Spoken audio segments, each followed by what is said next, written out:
il faut que le Seigneur puisse trouver d'abord dans la vie de la personne ce qu'on appelle la connaissance, la foi. Lorsqu'il n'y a pas la foi, il y a un verset dans la Bible qui dit que Jésus, il voulait faire beaucoup de miracles, mais parce que dans leur vie, il n'y avait pas la foi. Dans leur vie, ils ne trouvaient pas la foi. C'est la raison pour laquelle que le miracle de Dieu ne pouvait pas s'accomplir dans leur vie. Parce qu'il n'y avait pas la foi.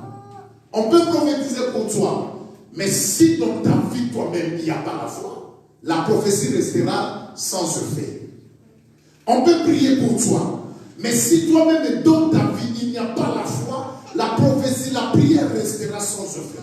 C'est pourquoi les uns courent par-ci, les autres courent par-là, et ils ne trouvent aussi ce qu'ils sont en train de chercher.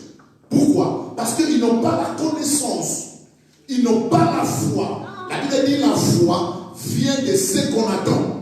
Ce qu'on attend, c'est la connaissance. C'est la connaissance qui donne la foi à quelqu'un. Je donne un exemple. Lorsque je connais que Dieu est capable de faire quelque chose dans ma vie par rapport à ma situation, c'est cette connaissance-là qui me déterminera, qui me restera déterminé à espérer à Dieu parce que je sais que Dieu est capable de faire ça dans ma vie. C'est pourquoi la Bible dit la foi vient de ce qu'on attend. Mais attention, de ce qu'on attend, on attend quoi? On attend la parole de Dieu. La foi ne vient pas de la parole de nos tantes. La foi ne vient pas de la parole des autres. La foi ne vient pas de la parole, mais la foi vient de la parole de Dieu. Et lorsqu'on n'a pas la parole de Dieu, lorsqu'on ne comprend pas la parole de Dieu, en vérité, on n'aura pas la foi. Quelqu'un peut dire amen. Lorsqu'on ne comprend pas la parole de Dieu, en vérité, on n'aura pas la foi. Car la foi, c'est ça vient. Mais ça ne vient pas de comme ça. Mais la foi vient de ce qu'on attend. Mais attention, ce qu'on attend, la Bible dit, vient de la parole de Dieu. Parce que je peux entendre aussi la parole qui vient de mon frère. Mais mon frère aussi peut me conduire dans l'erreur. Je peux attendre aussi la parole qui vient de ma soeur. La soeur aussi peut m'induire dans l'erreur. Mais ce qu'on attend vient de la parole de Dieu. Voilà. C'est pourquoi vous allez remarquer que dans le jardin dedans, le diable, quand il est venu vers Ève, le diable a commencé d'abord à dire à Ève la parole de Dieu. Est-ce que le Seigneur vous a dit que vous ne pouvez pas manger tous les arbres de la terre, tous les fruits de la terre? Il a déformé la parole de Dieu, mais il a commencé d'abord à dire à Ève la parole de Dieu. Mais Ève, maintenant, le problème c'est quoi? Ève était enseignée, il savait qu'on pouvait manger tous les fruits, mais sauf le fruit de la connaissance du bien et du mal. Mais Ève a défendu. Le Seigneur nous a dit, nous mangerons tout, mais sauf l'arbre de la connaissance du bien et du mal. Ah, le diable a compris. Et Ève le savait. Mais il a commencé maintenant à donner encore le temps d'écouter Ève. Et il a commencé à donner le temps d'expliquer à Ève. En retour aussi, Ève a commencé à donner le temps d'expliquer au serpent et le temps d'écouter aussi le serpent. Non, le Seigneur a dit, vous ne mourrez pas. Dieu a dit, vous ne mourrez pas. Mais au contraire, si vous mangez ça, vous serez comme lui. Et lorsque Ève a laissé le temps d'écouter, la Bible dit la foi vient de ce qu'on attend. Mais vous serez comme lui. Vous aurez les biens comme lui. Vous allez commencer à marcher comme lui. Vous allez commencer, vous aimerez, vous allez. Et Ève, en laissant écouter, au lieu d'écouter les recommandations de Dieu, en laissant écouter les choses qui venaient du serpent, la Bible dit Ève avait trouvé que l'arbre était maintenant bon à regarder, à prendre et à manger. Mais lorsque Ève restait dans la parole de Dieu, Ève voyait cet arbre, c'était un interdit. On ne pouvait pas manger cet arbre.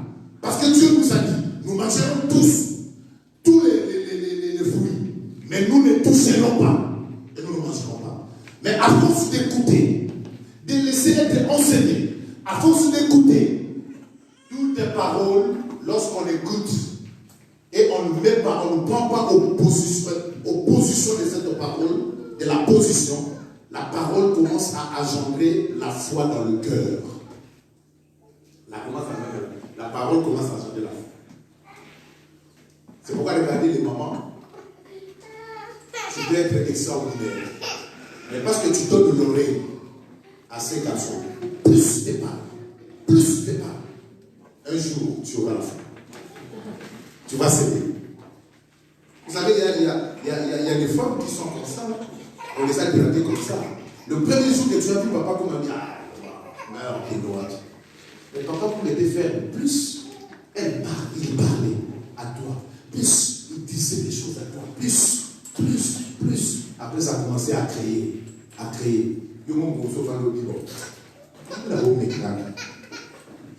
C'est la foi. C'est pourquoi il faut faire attention. Lorsque tu entres,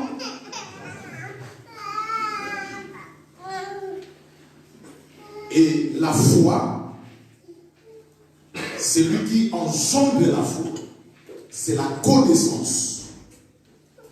Et lorsqu'on n'a pas la connaissance, on ne peut jamais y avoir la foi. Car la foi vient après avoir eu la connaissance. Quelqu'un qui a la connaissance, qui connaît la chose, il a la foi. Parce qu'il connaît, c'est connaît par rapport à la chose. Et la Bible dit, ce qu'on attend vient de la parole de Dieu. La connaissance vient de la parole de Dieu. Et non en dehors de la parole de Dieu. La connaissance vient de la parole du Seigneur. Tout ce qui est en dehors de la parole du Seigneur, ça peut créer pas la foi, mais ça peut créer la confiance. Ça peut créer la confiance dans le cœur. Mais la foi, c'est ce qu'on appelle la foi, l'expérience vient de la parole de Dieu. En dehors de la parole de Dieu, on ne peut pas parler de la foi. C'est la raison pour laquelle nous devons comprendre la parole de Dieu pour que cette parole puisse engendrer en nous la connaissance. Et cette connaissance qui va engendrer en nous la foi. Or, la foi, c'est une ferme assurance des choses qu'on espère et une démonstration des choses qu'on a espérées mais on ne le voit pas. Voilà. La foi, dans la définition biblique, la Bible dit c'est une espérance, une ferme assurance. Ce n'est pas une assurance, mais une assurance qui est ferme. Ça veut dire que qui ne bouge pas. Une assurance ferme. Je crois en Dieu. Je crois à la parole de Dieu. Je sais. Vous savez, il y a un verset que Habakkuk est en train de dire. J'étais à mon poste. Et j'attendais l'accomplissement de la parole de Dieu. Même si la prophétie tarde, mais moi je reste ferme. Je ne bouge pas. Je reste dans mon poste. Même si la prophétie tarde, mais moi je ne bouge pas. Ce n'est pas parce qu'on a bougé que la prophétie va s'accomplir. Mais au contraire, la prophétie s'accomplira lorsque la prophétie là vient et prophétie te voit dans la place où le Seigneur te voyait avant. Lorsque tu bouges au contraire, cette prophétie n'accomplira jamais. C'est pourquoi Abraham dit, j'ai resté ferme dans mon poste. Il y a beaucoup de personnes aujourd'hui qui ne restent pas fermes. Pourquoi? Parce qu'ils n'ont pas la foi. Ils n'ont pas la foi en eux.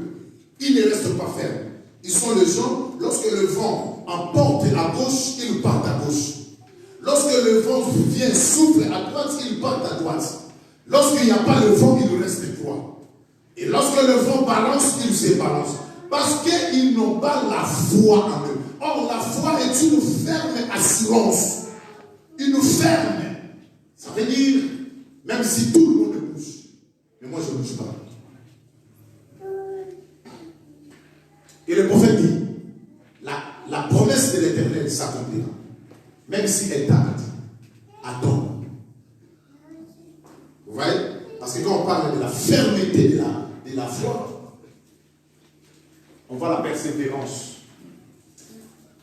Quelqu'un qui persévère, quelqu'un qui attend, quelqu'un qui est là. Il attend. Même s'il y a des vagues, mais lui, il attend. Parce qu'il sait, il a la connaissance. Il sait. Attends-là, car la prophétie de l'Éternel certainement s'accomplira. Et ça finira toujours à s'accomplir. Car Dieu n'est pas un menteur. Dieu n'est pas un fils de l'homme. Et la Bible dit, c'est une ferme assurance. On a l'assurance, mais une assurance qui ne bouge pas. Une assurance qui ne bouge pas. Vous savez, aujourd'hui, il y a beaucoup de personnes qui bougent leur assurance. C'est eux-mêmes qui bougent leur assurance. Maman, qu'est-ce que Dieu t'a dit? Qu'est-ce que Dieu a dit à Abraham? Qu'est-ce que Dieu a dit à Sarah? Sarah, tu seras enceinte. Tu enfanteras un fils. Mais Abraham avait 85 ans. 75 ans. Regardez bien. Il a fallu encore qu'Abraham puisse attendre encore 25 ans pour que cette promesse qui a été promise puisse s'accomplir. Mais plus on attend, plus Abraham vieillit, plus Sarah vieillit. Plus le corps d'Abraham devient usé, plus le corps de Sarah devient usé. Mais Abraham savait qu'il avait la promesse de Dieu. Il restait ferme dans ce qu'il attendait. Mais s'accomplira quand? À 99 ans, Abraham, Dieu va le visiter. À 99 ans. Regardez, dès 75 ans, à 99 ans, et l'Éternel va venir visiter Abraham. Et il va dire à Abraham, l'année prochaine, ta femme Sarah, qui a 89 ans, sera enceinte et enfantera un fils, parce que je reviendrai l'année prochaine. Mais Sarah elle-même qui était dans la chambre, dans la cuisine, Sarah, elle rit. Dieu a demandé à Sarah, Sarah, pourquoi tu as ri? Parce que Sarah a dit, est-ce qu'un homme de 99 ans peut-il avoir encore des désirs charnels pour venir s'unir à moi? Est-ce qu'une femme de 89 ans peut encore avoir les désirs charnels, peut encore être appelée maman qui va allaiter un enfant à 89 ans? Mais pourquoi toutes ces choses? Parce que la parole de Dieu ne pourrit jamais. La promesse de Dieu ne passe jamais sans l'accomplissement. Mais si aujourd'hui la promesse de Dieu passe inaperçue dans nos vies, c'est la faute de nous-mêmes. Il n'y a pas la foi en nous. La parole de Dieu ne trouve pas la foi. Regardez bien, la parole de Dieu c'est une sémence. Et lorsque la sémence tombe, la sémence dépend du lieu où elle est tombée. Lorsque la sémence tombe, la sémence donne le fruit, ça dépend du lieu où elle est tombée. Là où nous sommes là, si la sémence tombe ici, jusqu'à ce que cette sémence va pourrir, ça sera nul ce qu'on se fait. Ce n'est pas parce que la sémence est mauvaise. Non. Mais c'est parce que la sémence n'a pas trouvé la bonne terre. La bonne terre. Je crois Matthieu chapitre 13. C'est parce que la semence n'a pas trouvé la bonne terre. Le miracle ne dépend pas de quelqu'un d'autre. Le miracle dépend de toi, de ta foi, ta position de ta foi. L'accomplissement de la parole de Dieu ne dépend pas des autres. Dépend de toi, de ta position, de toi-même. C'est pourquoi cette année, nous allons réclamer. Ceux qui sont à nous, nous allons les réclamer. Vous savez, il y a beaucoup de personnes qui ne prennent pas aujourd'hui. Beaucoup de personnes. Pourquoi? Parce que le problème, c'est qu'ils ne savent pas que ça m'appartient. Luc chapitre 15.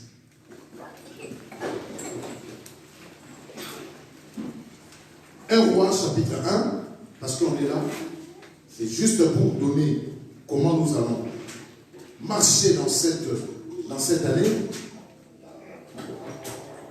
l'année de l'accomplissement, l'année de la réclamation. Alors nous allons lire 1 Roi chapitre 1.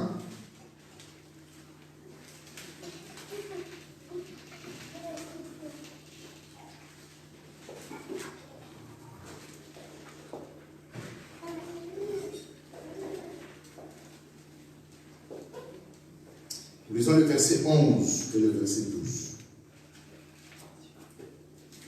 Et nous allons lire Luc chapitre 15. Ça,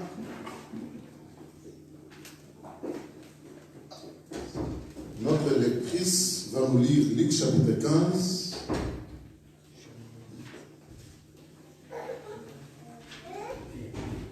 Quel verset? Verset 11.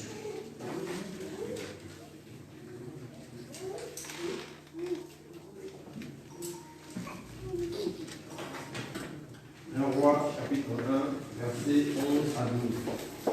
Je lis la parole au nom de notre Seigneur Jésus-Christ.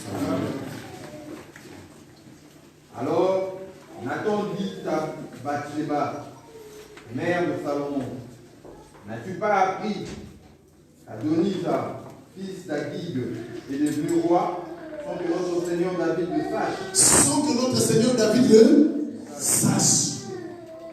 Viens donc maintenant. Je te donnerai un conseil, afin que tu sauves ta vie et la vie de ton fils Salomon. Ok, viens donc maintenant, je te donnerai un conseil. Ce conseil-là, afin que tu puisses sauver ta propre vie et sauver la vie de ton fils Salomon. Luc chapitre 15. Nous lisons seulement le premier verset. Luc chapitre 15. Non, le premier verset 1, verset 11, verset 12. Luc chapitre 15, verset 11 à 12. Je lis la parole de Dieu. Amen. Il dit encore, un homme avait 2 fils. Le plus jeune dit à son père, mon père, donne-moi la part de l'héritage qui doit me revenir. Ok, la parole du Seigneur. Merci. Nous allons nous asseoir. Ah, et c'est la littéraire. Et le père. Non, le père leur partagea alors ses biens. Ah, le père leur partagea alors c'est bien. Ok. Bon, j'ai pris ces 2 versets qu'on avait lus le jour du 31 pour aussi nous expliquer quelque chose pendant quelques minutes. Voilà. Donc, nous avons parlé d'Adonija. En fait, le problème, c'est que tu dois comprendre que tu as des choses que Dieu t'a données à ta disposition.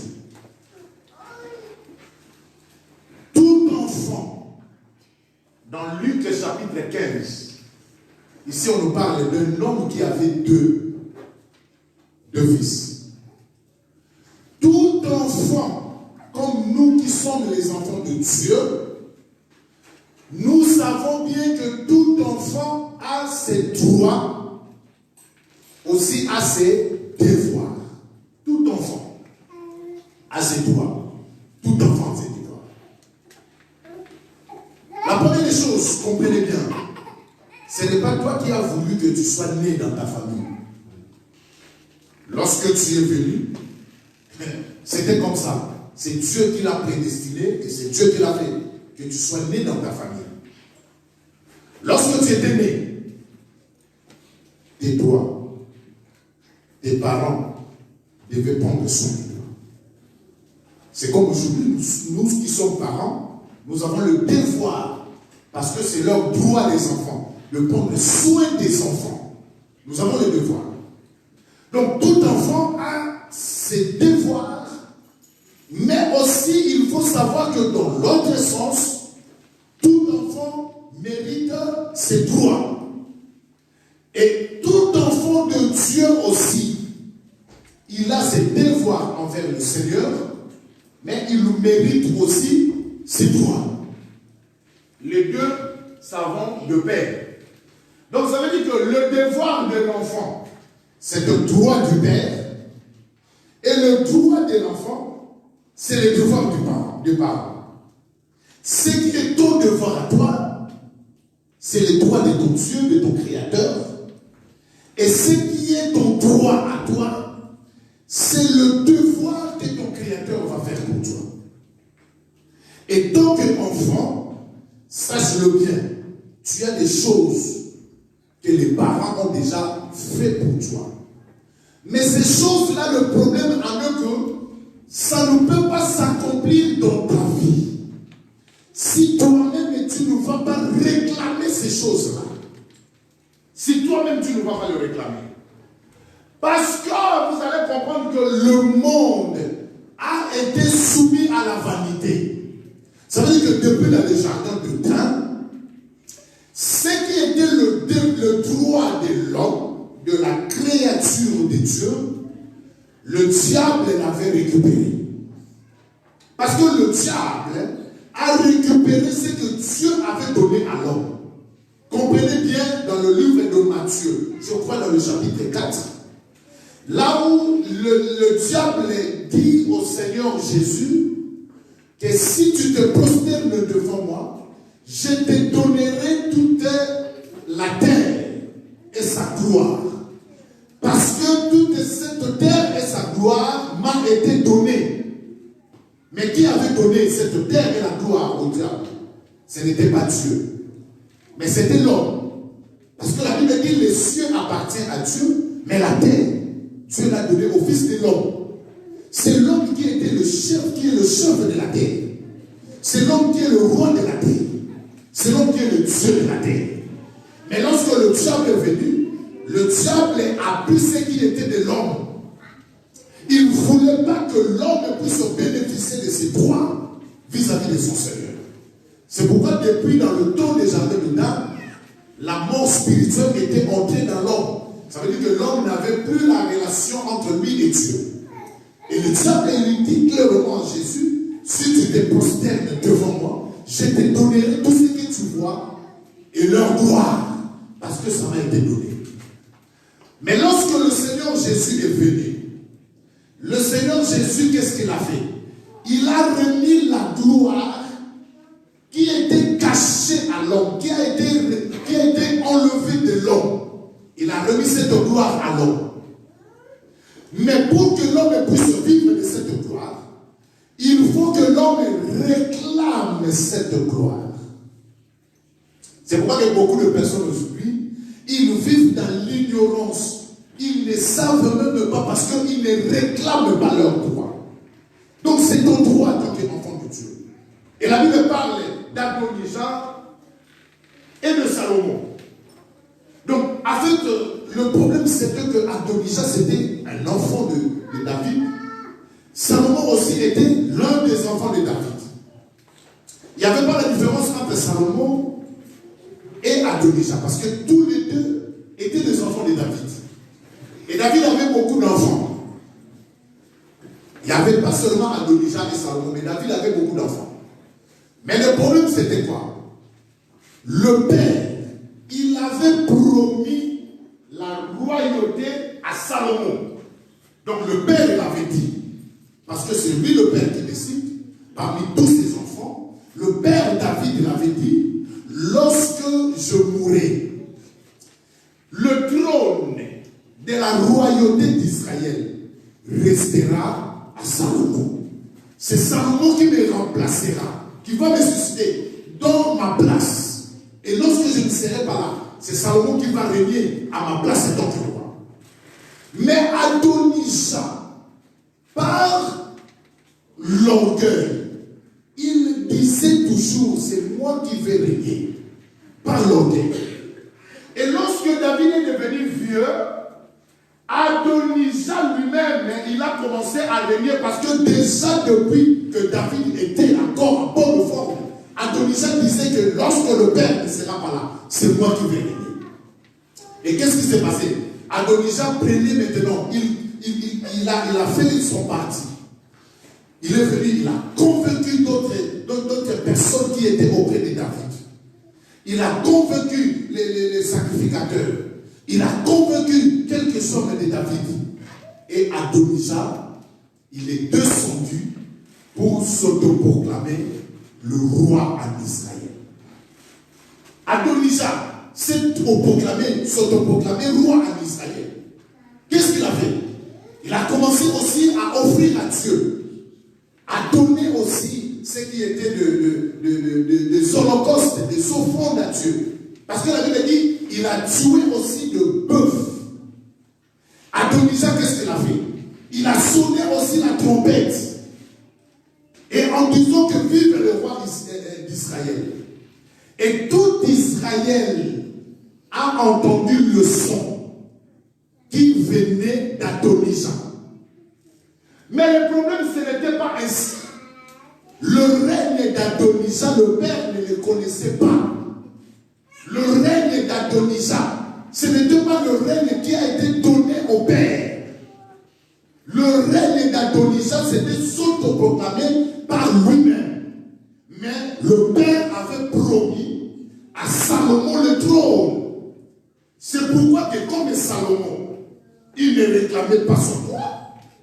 L'Adonija, en fait d'orgueil, il est parti s'autoproclamer. Il s'est proclamé du roi. Mais heureusement, le prophète Nathan. C'est Nathan qui va venir à dire à Bathsheba, la maman de Salomon, que pour sauver ta vie et sauver la vie de ton enfant, il faut écouter mon conseil. Il faut écouter. Pour sauver ta vie et sauver la vie de tes enfants, il faut écouter le prophète. Il faut écouter la parole de Dieu. Il faut comprendre la parole de Dieu. Et Bathsheba va dire Nathan va dire à Bathsheba, maintenant c'est le temps que tu vas entrer dans la chambre du roi, parce que tu es la femme du roi. Tu as droit d'entrer dans sa chambre. Tu vas entrer dans la chambre du roi et tu vas réclamer tes droits. Mais là, Adonija règne déjà. Là, Adonija, il est en train de sacrifier le bœuf. Là, Adonija, il est en train de sacrifier à l'Éternel. Mais le père n'était pas au courant de ce que Adonija était en train de faire. Mais pour que tu sauves, tu dois entrer dans la chambre du roi. Tu vas dire, roi, ce n'est pas toi qui as dit. Nous rappelons à l'Éternel ses promesses. La Bible parle de roi Ézéchias. Roi Ézéchias, Dieu lui a dit, tu vas mourir. Commence à ranger ta chambre. Commence à ranger ta maison plutôt. Parce que tu dois mourir.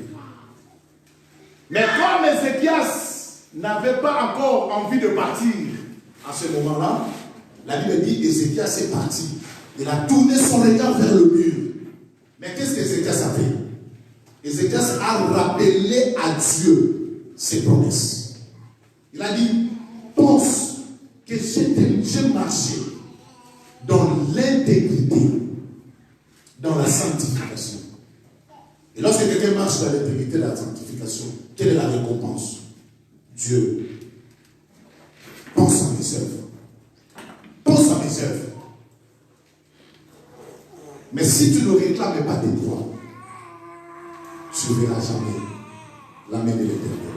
C'est pourquoi j'ai dit, beaucoup de personnes aujourd'hui, ce n'est pas Dieu, c'est eux-mêmes.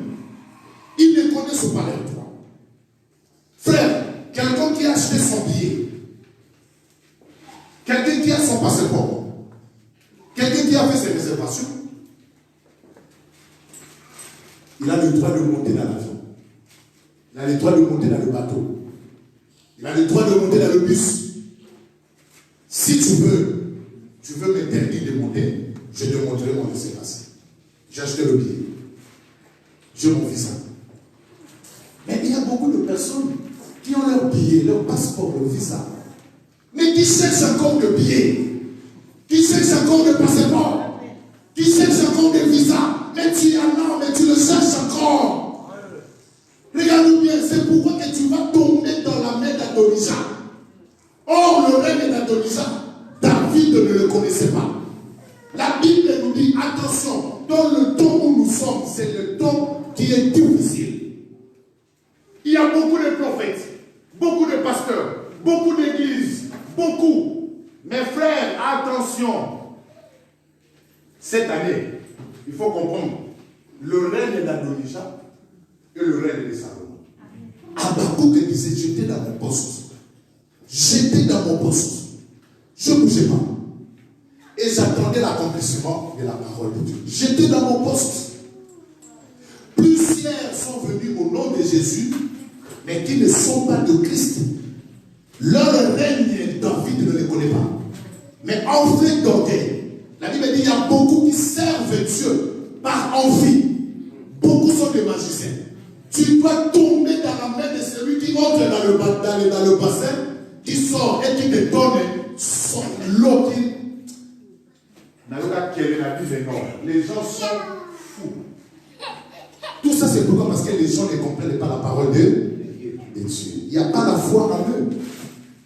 Je regardais un film, soi-disant un prophète, qui a mis un bassin, sur le bassin de tonneau, qui monte dans les tonneaux et qui sort. Et j'ai vu des mamans et des papas. Il prend encore l'eau des tonneaux pour que les gens puissent boire l'onction qui vient du prophète. Même David, moi, on a débuté à comprendre que ça c'est l'onction de Dieu. Mais il y a des papas, des mamans qui sont là, qui viennent aussi, qui boivent. Déjà dans l'hygiène est condamnable. Et si dans l'hygiène est condamnable devant le Seigneur, notre Dieu, c'est un Dieu qui est propre de tout le monde. Même souhait des gens propres, le la moque en Zambie la sauté. Même dans l'hygiène. Mais les gens viennent, les gens boivent. Un autre film, j'ai regardé un prophète qui est là, assis. Maintenant, on vient renverser. Donc, quand tu viens, tu t'agenouilles devant le prophète, lui, il met son pied sur toi. On renverse l'eau sur le pied du prophète. Le prophète a dit, ma colonaye, allez, maïwa les autres soient aussi qu'on a d'autres, c'est ça l'onction. Regardez, c'est là où va ce monde. Ce sont le règne que le Père ne les connaît pas. C'est pourquoi dans le dernier jour, Dieu dira à ces gens-là, malgré tout cela, mais je ne vous ai jamais connu. Je ne vous ai jamais connu. Fais attention, frère. Fais attention, sœur. Tout royauté doit être connu par Dieu. Doit être connu par Dieu. C'est pourquoi moi j'ai dit ici à l'église à Gethsemane, il n'y a pas une autre chose qui va se passer à l'église si le pasteur n'est pas au courant. Oh maman, frère, il faut pasteur là au courant. Et puis il faut passer la paix à droit. Parce que tout royaume n'est pas connu de Dieu. Tout règne n'est pas connu de Dieu. Lorsque tu vas partir là-bas, on te met les pieds comme ça, et affecté par donc vous avez l'église, vous mettez sous l'église. Et le Seigneur va susciter des esprits à l'église, des gens qui auront l'esprit de discernement pour comprendre les esprits qui viennent de l'autre côté. Je prie que le Seigneur puisse vous ouvrir les cieux spirituels, puisse vous ouvrir la connaissance, de voir les choses, de comprendre les choses, afin que lorsqu'il y a des esprits qui rentrent à l'église, vous les voyez. Fais attention. Il y a d'autres choses. Adonijah a sonné.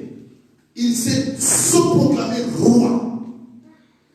Mais le règne d'Adonijah, David, là où il était, dans sa chambre, David ne connaissait pas qu'Adonijah règne.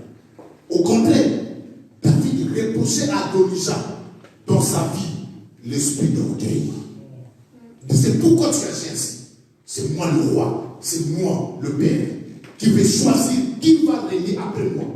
Pourquoi tu agis dans l'orgueil? Mais Salomon, le problème de Salomon, c'était il a laissé trop le temps qu'Adonijah puisse régner. Il a laissé beaucoup de temps. Mais le prophète a dit à Bathsheba, entre dans la chambre. Parce que seule la grâce, je vous avais dit de Bathsheba qui représente la grâce, car la femme représente la grâce. Et seule la grâce qui est capable d'entrer jusque dans la chambre là où le roi dormait. Et lorsque la grâce est venue réclamer que ce qui était le règne de Salomon. Et le prophète a dit, lorsque tu entreras et tu commenceras à parler au roi, moi aussi en ce même temps, parce que le prophète avait accès de voir le roi, moi aussi en ce même temps j'entrerai et je compléterai tes paroles. Je compléterai ce que tu vas dire. Et lorsque Bathsheba est entré, qu'est-ce que Bathsheba a fait? Il a rappelé au roi ce que le roi avait dit. Roi vit éternellement. Est-ce que ce n'est pas toi qui as dit que ton fils Salomon, c'est lui qui régnera sur son trône? Mais pourquoi aujourd'hui Adonijah règne?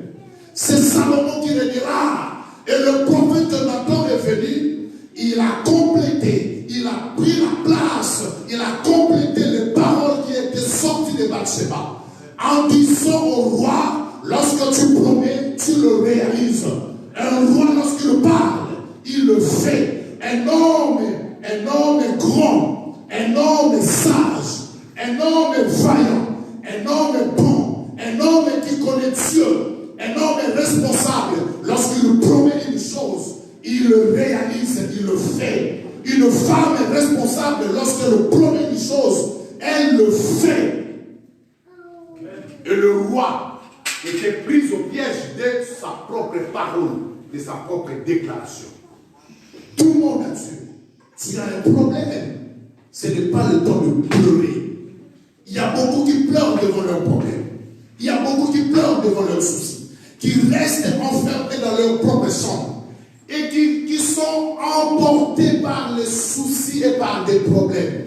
Le Seigneur Jésus avait dit, qui d'entre vous par ses soucis et par ses problèmes, ils sont capables de changer un cheveu qui est noir de devenir blanc, ou un cheveu qui est blanc de devenir noir.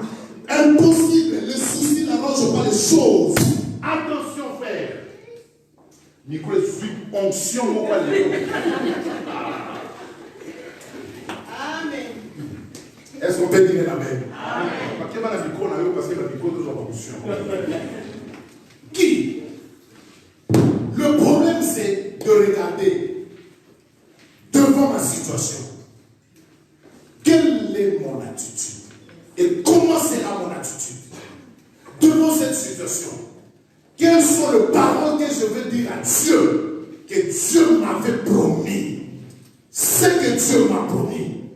Beaucoup de personnes qui manquent d'enfants, mais en aucun jour tu as fait même de prière, toi-même, seul, avec Dieu, de rappeler à Dieu ce que Dieu t'a promis par rapport à ta stérilité. Jamais. Mais lorsqu'il y a un problème, tu te mets un problème sur toi-même. Tu construis le mur des soucis. Tu ne peux pas avancer parce que toi-même tu fais une barrière. Et le problème là, ça te poussera, tu n'arrives pas à sortir. Ça te poussera à aller par ici, par là. Jusqu'à ce que tu vas ramasser. On te mettra un kimbirong dans le ventre. Le jour où tu vas mettre au monde, cet enfant-là sera un sujet de bouleversement pour ta propre famille. Le problème, ce n'est pas Dieu, mais le problème, c'est toi-même de comprendre ce que Dieu a dit dans ma vie. Il y a beaucoup de personnes. Donc, de papier pendant 5 ans. C'est un grand problème. Il y a des gens qui ont fait beaucoup d'années en Europe sans papier. Tu construis le mur toi-même. Mais rappelle à Dieu. Rappelle à Dieu. Dis à Dieu que Seigneur, ma situation, et je le dis, je le répète aussi aujourd'hui, la plupart de beaucoup de personnes qui ont des problèmes, c'est la plupart des gens qui ne prient pas. Les gens qui aiment les choses de facilité, c'est les gens qui ont des problèmes. Les gens, vous savez faire. Chacun a sa grâce et chacun a sa manière. Regardez, Dieu ne voit pas tout le monde de la même manière. Quand toi tu es venu en Europe, tu es parti à Ofra, si c'est Ofra, on t'a donné les 10 ans. Mais moi je fais 8 ans ici en Europe, sans papier. J'ai mon cousin qui a fait 12 ans en Europe. Ma nièce le connaît, qui a fait 12 ans en Europe, sans papier. Mais toi, par exemple, quand tu étais venu en Europe, le papier était facile. Regarde aussi la déclaration déjà, direct. Regarde mon passé.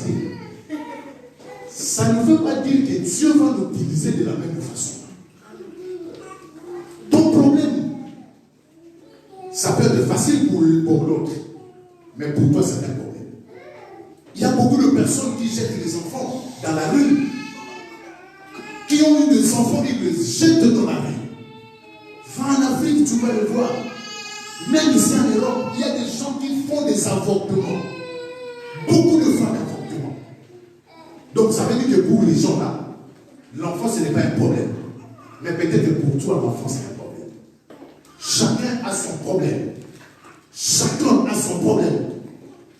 Tu peux voir le pasteur bien habillé, il vous prêche. Mais parfois je reste chez moi à la maison. J'ai des choses qui me tournent. J'ai des choses qui me prennent la tête. Parfois je pleure, je dis Seigneur, pourquoi ça? Mais moi je sais des choses. Ce qui est facile à moi, peut-être que je pense que ce n'est pas facile. Ce qui est facile à la sœur, peut-être que c'est la chose que moi je cherche. Ce que je dois faire, mon problème, je le détaille devant le Seigneur. Je le mets devant Dieu.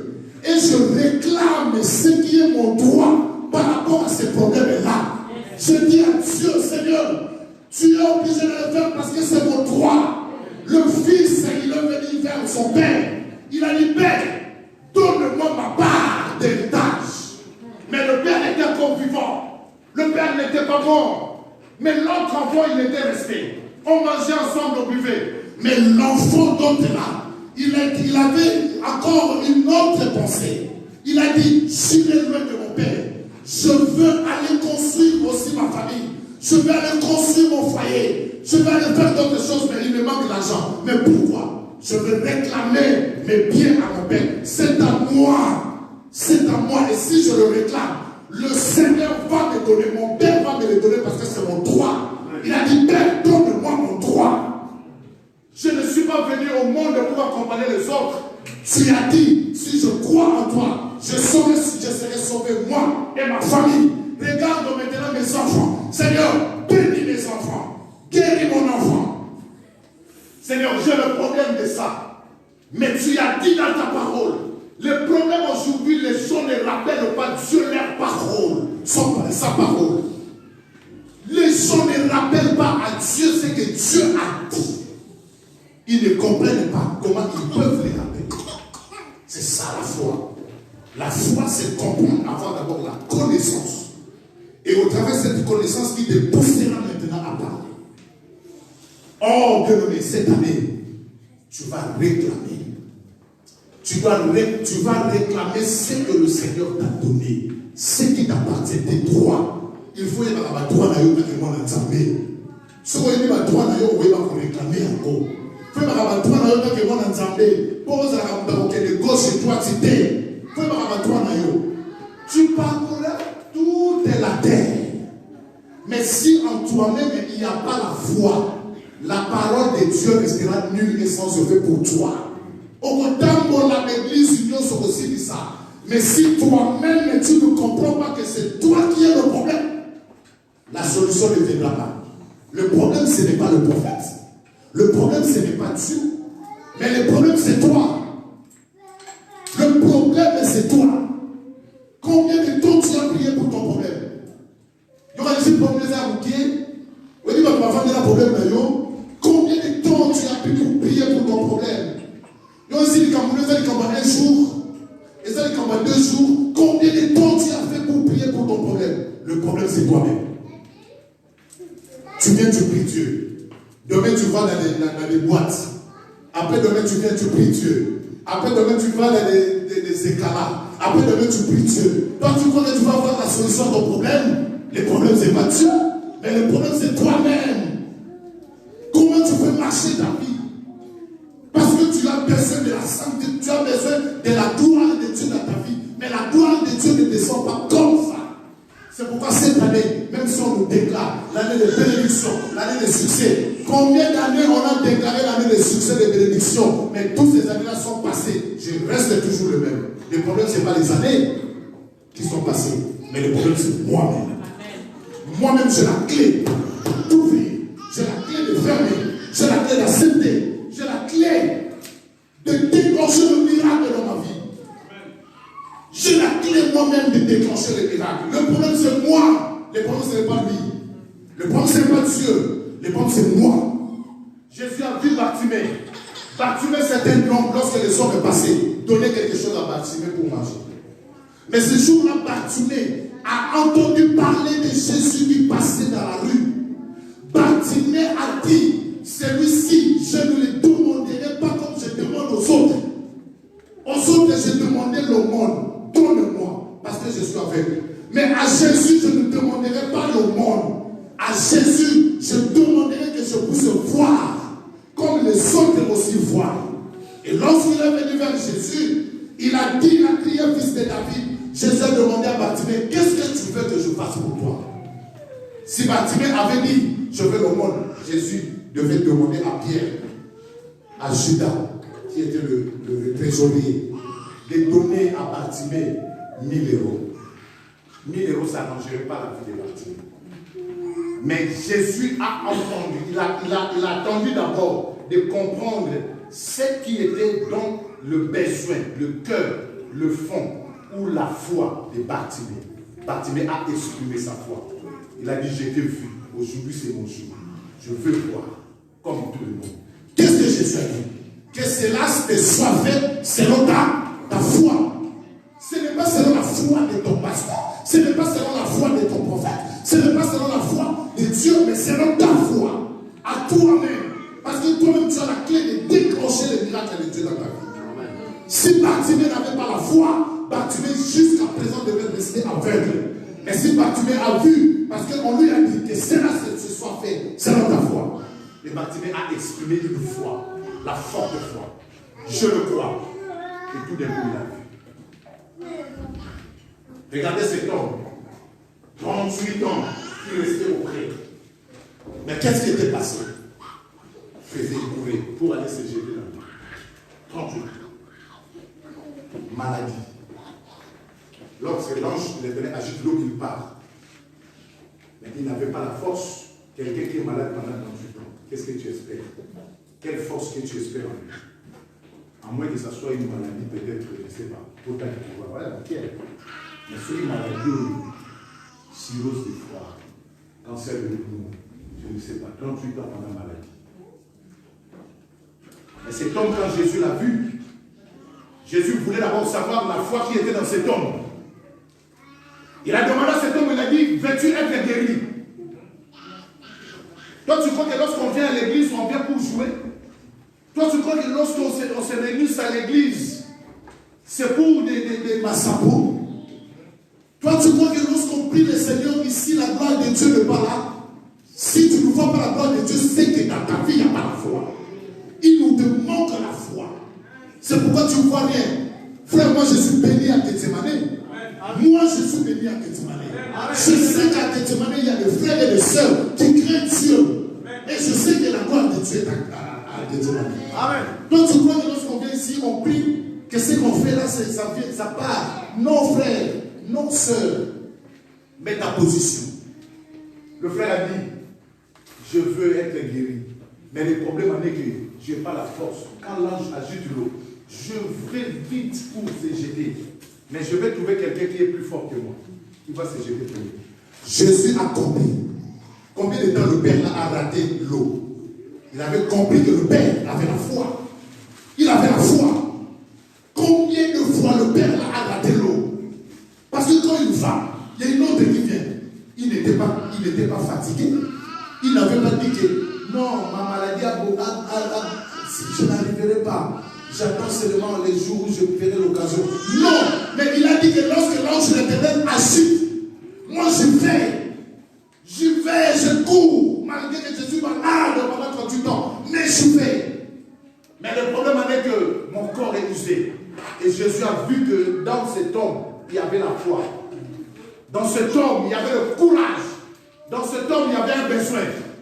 Lui-même, il gênait, il priait pour son problème. Il faisait tout pour son problème. Il venait à l'église, il participait à l'église, tout ça parce qu'il cherchait sa bénédiction. Et le Seigneur lui a dit, tu ne verras plus ça. Ta guérison, ce n'est pas dans ta propre force. Mais lève-toi maintenant. Prends ton livre et rentre chez toi. Que le Seigneur vous bénisse.